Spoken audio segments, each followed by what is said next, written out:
Um breve comentário sobre as eleições que nós tivemos no Congresso, na Câmara e no Senado, e como é que elas impactam a expectativa de reforma da Previdência, especialmente outras reformas necessárias que devem ser apresentadas pelo governo Bolsonaro. E, obviamente, que a aprovação ou não dessas reformas devem dar o tom para o mercado financeiro nos próximos anos.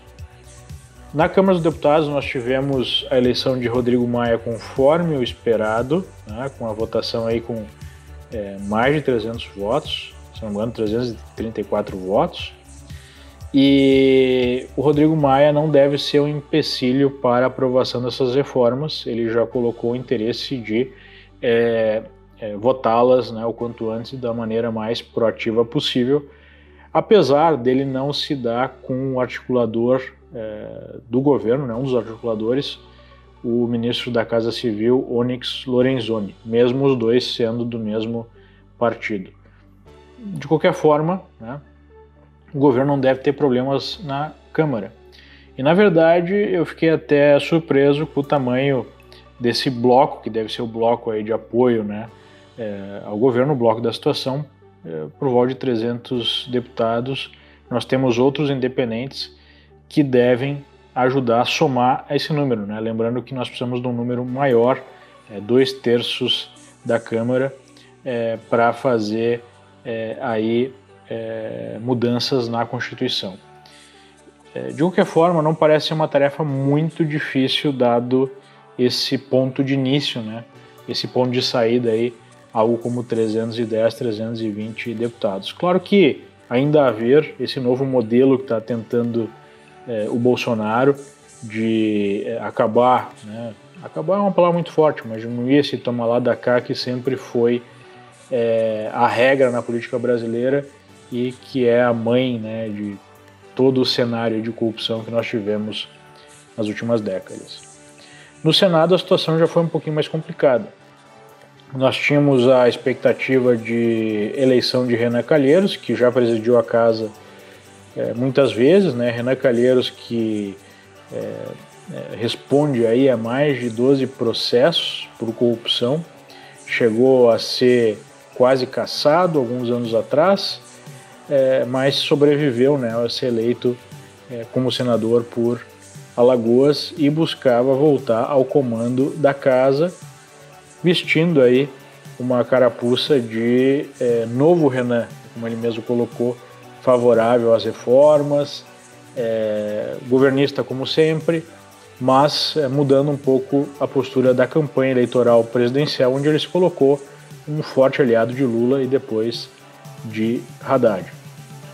Bolsonaro estava numa situação difícil, porque se ele abertamente fizesse oposição ao nome do Renan e Renan ganhasse, ele teria muitas dificuldades de aprovar aí as suas reformas.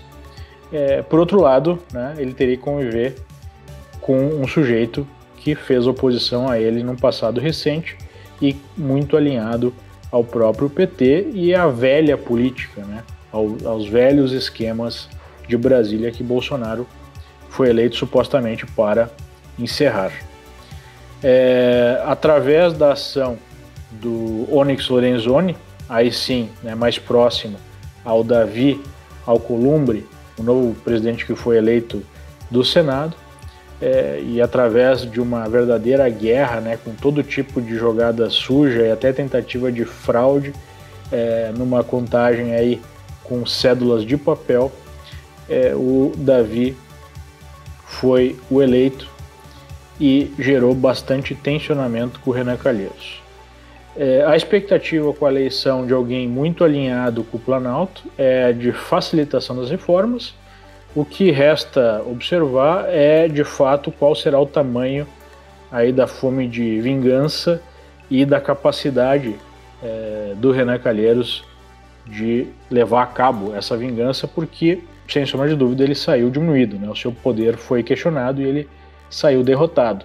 Então resta saber qual é a capacidade dele de liderar uma oposição, e se de fato, né, ele for liderar uma oposição, porque ele tem, né, essa característica de sempre estar orbitando o poder de uma forma ou outra, seguindo, obviamente, os seus interesses.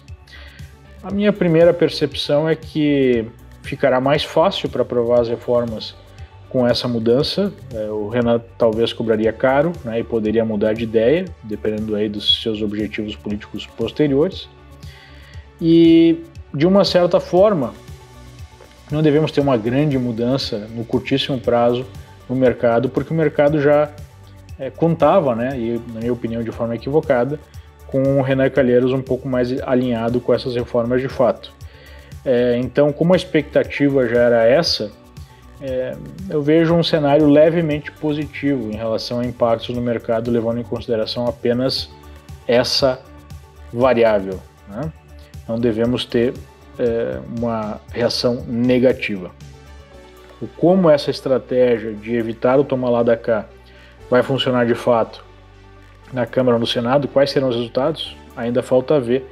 Precisamos observar qual será o comportamento dos parlamentares daqui para frente. Mas, para a expectativa de reforma da Previdência, que é a principal de outras reformas, foi um bom resultado aí para o Planalto e para o próprio país, que precisa urgentemente dessas reformas.